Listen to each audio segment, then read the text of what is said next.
à l'occasion des deux précédentes éditions. On va lancer le film Olivier de Marignan, puis on se retrouve juste après pour rebondir un petit peu sur justement ce prix Initiative Région, notamment la partie dotation, qui n'est évidemment pas anodine, ce ne sont pas les responsables de quatre associations qui vont être mises à l'honneur dans quelques instants. Je vous demande d'accueillir Jean Parizet, Brigitte Carnois, Daniel Bourgeot et Pierre Gerfagnon, qui vont rejoindre dans quelques instants donc les sièges qui les attendent sur le côté.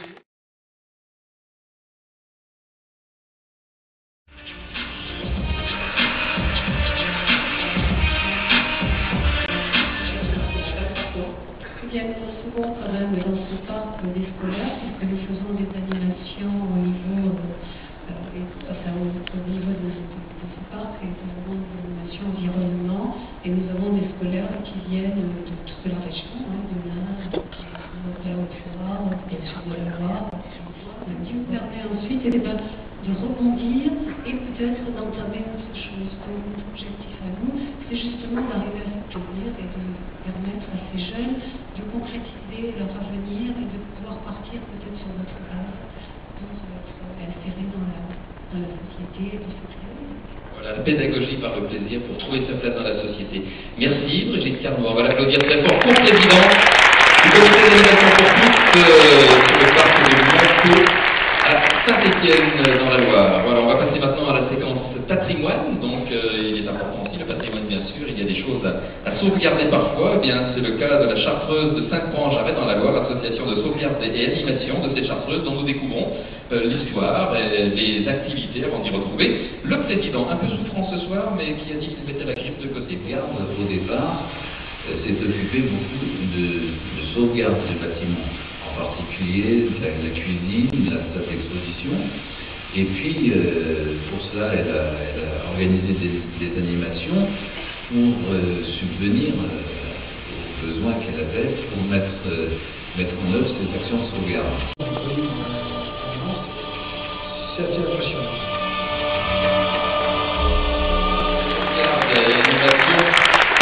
De la chartreuse de Saint-Croix-en-Jarret dans la Loire. Donc, vous m'avez demandé de prévoir un hygiène parce que vous avez le virus de la grippe, monsieur le président. Tant pis, je prends le risque, c'est pas grave. Sauvegarder, c'est aussi de sauvegarder sa santé quand on est président, mais on vous fait confiance. En tout cas, quel bel outil de communication, et de patrimoine aussi. Et puis c'est assez unique ce site, il faut bien en convenir, un site qui a une histoire incroyable. Écoutez, c'est un site effectivement qui est unique. En France, c'est sûr que c'est la seule chartreuse, c'est le seul monastère qui est devenu village en gardant son association qui s'appelle Terre Ferme à Colombier-le-Cardinal en Ardèche. Et donc on va regarder ce film et ensuite on appellera le président Jean Parizet pour qu'il nous parle davantage encore de ce que vous verrez sur la scène. Il y a déjà beaucoup de choses qui sont pour financer ce film. À tout de suite. Et tout au long de sa vie, en fait, on rencontre les fleurs. On est bien ici. On apprend les tentations. L'attention sur les fleurs, ça change un peu, mais ça va, c'est bien. À mon humble niveau, je trouve que associer l'environnement avec le social, avec l'humain, le resituer dans son environnement et voir quelle résonance il y a entre les deux, c'est pas mal du hasard. Voilà, catégorie environnement. Donc je vous demande d'accueillir Jean Parizet, le président de Terre Ferme. Terre Ferme. En Ardèche. Venez, monsieur le président. Daniel Bourgeot avant, il vous fera faire une visite guidée, il n'y a pas de souci. On va regarder la quatrième association, récompensée dans cette première partie entre environnement et patrimoine. C'est encore de patrimoine dont il s'agit bien sûr, qui est le patrimoine minier, important aussi dans notre région. Les amis de la mine, la Saint-Pierre-la-Palue dans le Rhône. On regarde le film tout de suite.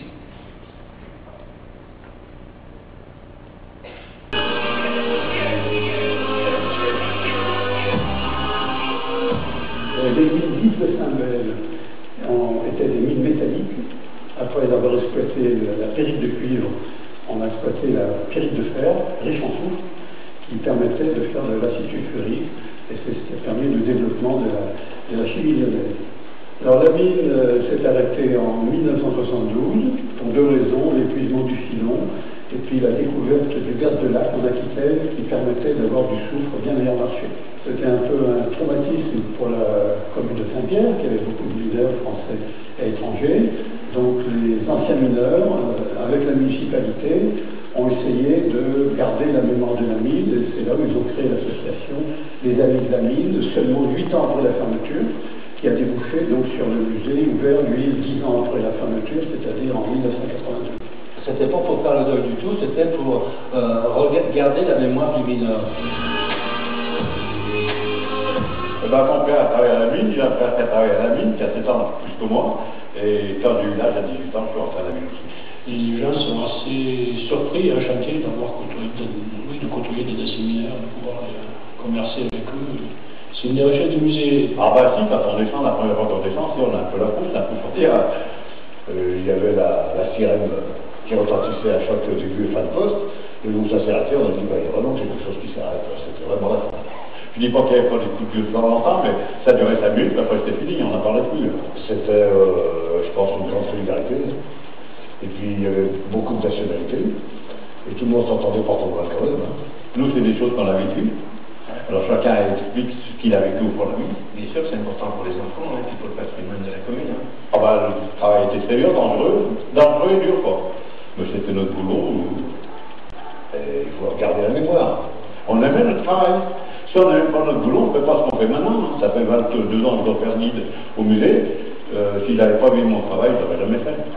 Vous avez trouvé toute bête, le mineur était très rude. On ne le voyait pas souvent pleurer. Hein. Et bien, quand il y a un pépin, bien sûr, il fait comme les autres, il a salam. Ah, on n'a pas peur de cette là. Mais maintenant, quand on se retrouve, on se retrouve une fois par an, et bien, on s'embrasse. C'est plus fort que soi, il faut se faire quelque chose pour faire voir que c'est un tel âge qui est content. Hein. Il y a encore la solidarité entre nous tous, hein, de toute façon. Il n'en reste pas beaucoup, mais il reste quand même plus que ça. Que je suis fier, bien sûr pour moi, parce que je suis arrivé à tenir mon pari, mais je suis fier pour mes collègues. Bonjour, là, un épisode de Louis la Bretagne sur France 3 est tourné chez vous? Tout à fait. Louis la Bretagne est venu, Victor Lanoux est venu il y a 2 ans, pour en fait faire un court-métrage qui s'appelait Louis et les gueules noires. C'était donc un casting qui était fait sur la commune, avec les enfants de la commune qui ont participé à ce film, qui est passé au printemps dernier. On a beaucoup participé, il y a eu quelques buts de séminaires, on les a vus furtivement, mais d'un certain côté leur mémoire est préservée. C'est vrai qu'il y a une âme, encore, là, à Saint-Pierre-la-Palue, autour des mineurs. On a bien vu, il y a encore de l'émotion, il y a encore des mineurs qui sont évidemment toujours en vie, et puis des descendants de mineurs qui ont connu tout ça. C'est encore très présent dans la commune. C'est très présent. Cette histoire minière a imprégné, si on peut dire, les villageois, et puis les communes environnantes. Et on vous invite à visiter le musée, bien sûr, mais vous vous rendrez compte que on le ressent quand on vient visiter le musée. Il y a les murs, et puis il y a aussi les contacts. Le contact de personnes, comme disait André, c'était dur. Moi, je ne pourrais pas, mais il y avait un accident, ce serait les plus durs. Albert disait, moi je suis rentré à la mine à 16 ans, j'en ai bavé. D'un côté, leur musée, c'est leur message. Leur message de dire, on en a bien bavé, mais il y a eu de bons moments, et ça, on veut le faire partager. Et cette notion de partage, ça se trouve peut-être moins actuellement dans la société dans laquelle on vit, mais nous, on tient à le faire partager du côté patrimonial, et puis aussi pour que les enfants, les petits-enfants le sachent, qu'on n'obtient pas tout du jour au lendemain. C'est une notion peut-être de frustration, mais de dur labeur, ça forge un caractère. Et je sais s'il y en a du caractère affirmé, et ça fait partie de l'association. Et si vous venez au musée, vous les rencontrerez, vous pourrez même discuter avec eux au coin d'une table, devant un café, ou autre chose après la visite.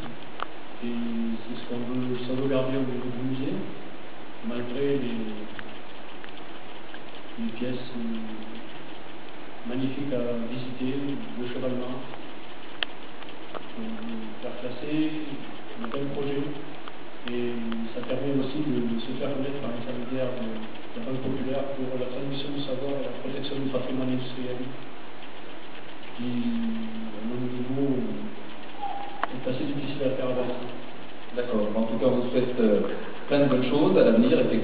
de coup de grisou dans l'association, bien sûr. Voilà, merci encore.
J'ai vu un ordinateur dans le salon de ma tante et moi tout de suite j'ai coup de foudre.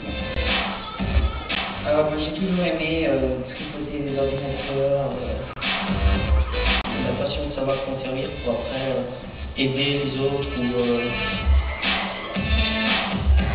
Au départ c'était un club informatique du lycée, quoi.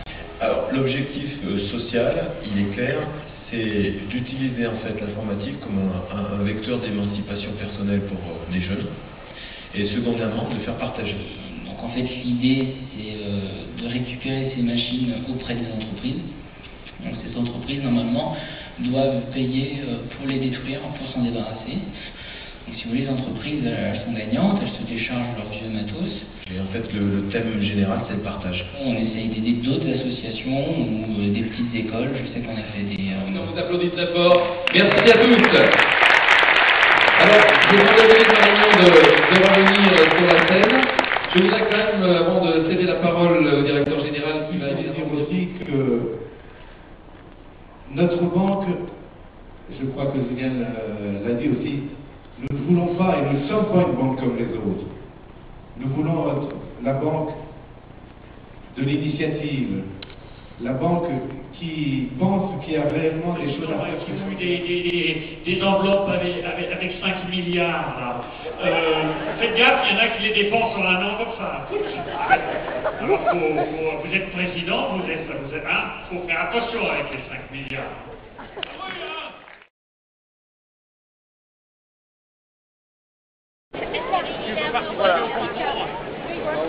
C'est bon.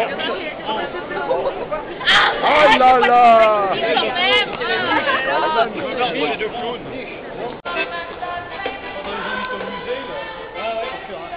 L'animation au musée de la mine, dans un 5e anniversaire.